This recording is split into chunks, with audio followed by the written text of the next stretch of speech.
What is robotics? What is it for? Robotics is the field of engineering and computer science that deals with the design, construction, operation, and use of robots. Robots are machines that are programmed to perform various tasks autonomously or with human guidance. Robotics has many applications in various fields, including manufacturing, healthcare, agriculture, transportation, space exploration, and entertainment. In manufacturing, robots are used for assembly, welding, painting, and packaging, among other tasks. In healthcare, robots can assist with surgery, physical therapy, and caregiving. In agriculture, robots can help with tasks like planting, harvesting, and pest control. In transportation, robots are used for tasks such as autonomous driving, drone delivery, and warehouse automation.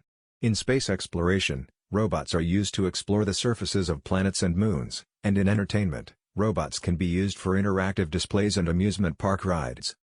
The use of robotics is often motivated by the desire to increase efficiency, accuracy, and safety in various tasks. Robots can work continuously without the need for breaks or rest, and they can perform tasks that are dangerous or difficult for humans to do.